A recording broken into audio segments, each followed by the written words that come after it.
It's time. It's time. It's time. It's time.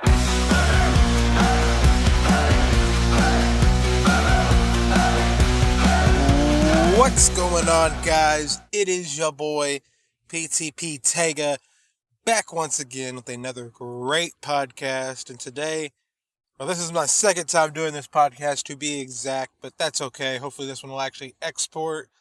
I'm doing this, as always, from my phone, from the car, before I go into work. So you might hear little imperfections in the audio, such as cars driving by, or right now my AC running, because it is insanely hot outside. But what's going on, guys? UFC 317. Got the mayhem in Vegas. Violence in Vegas, if you will. You got your boy Charles Oliveira versus the young GOAT, as everybody is saying, Ilia Topuria. And boy, oh boy, are we excited. It's a clash of styles. You got Charles Bronx Oliveira, the submission wizard. He has the most finishes in UFC history, and he's taking on Ilia El Matador Topuria, featherweight sensation, and he's known for knocking people out with his terrifying power. It's the classic striker versus grappler match with huge stakes. Essentially a number one contenders fight. Whoever wins is more than likely going to get a championship opportunity. Now, can Topuria take him? I don't know. I mean, if you think about it, Ilia Topuria's had a crazy rise to stardom. He's arguably going to be one of the next big things. I've heard a lot of people who are excited about him. You know, he's moving up in weight class after he dominated at featherweight. Is he too confident? I don't think so. I do think that he is that guy. I do think that this fight with Charles Oliveira, though, might be more than what he can handle, and he does not realize it yet, because Charles Oliveira is on a redemption arc. He's looking to reclaim the lightweight belt that he once held. And I mean, let's be honest, he's faced adversity a lot. He's had a crazy long career. Think about all the times he's lost. He's lost terribly. He's been manhandled by Islam a handful of times. But he's always managed to make a comeback. Oliveira is insanely difficult. But can he weather Ilia Topuria's storm and drag him into deep water? I think, personally, on my side, I think that he will, in fact, drag Ilia Topuria down, and Ilia will not be able to strike. But once again, Ilia Topuria is an amazing fighter, so he might just knock Charles Oliveira out. Now, why you should care? This fight has all of the ingredients for a wild finish. This is going to be one of the best fights in the UFC this year. Definitely going to be a finish, whether it be a chokeout or someone getting put to sleep via knockout. This is going to be a highlight reel knockout for sure, or it's submission. You don't want to miss it. You don't want to blink. That it's coming up, I believe, Saturday. The co-main event is Alexandre, I don't know how you say his name, Alexandre Pantoja versus Kai Kara France. And they're running it back. That's right. They're going to run it back. Alexandre Pantoja defends his flyweight title against Kai Kara France in a highly anticipated rematch. They fought once before and Pantoja won, but both fighters have evolved a lot since then. Once again, this goes back into the classic grappler versus striker, but this is part two. Pantoja's grappling is in fact elite, while Kai Kara France is known for his explosive striking. Who's going to be able to impose their will?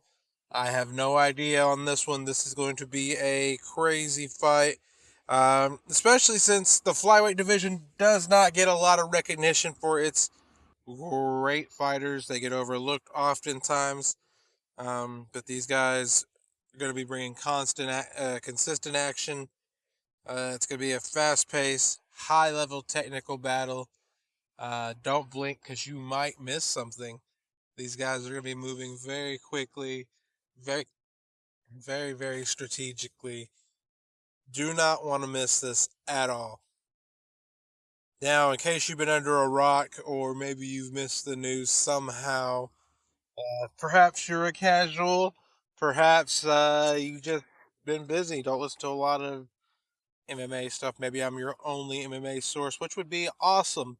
However, breaking news coming out this week: Jon Jones has retired. That is correct. Jon Jones has retired. What does that mean for the division? Well, first off, let's look at it this way. It's the end of an era. Jon Jones is considered by many, many, many, many to be the greatest of all time.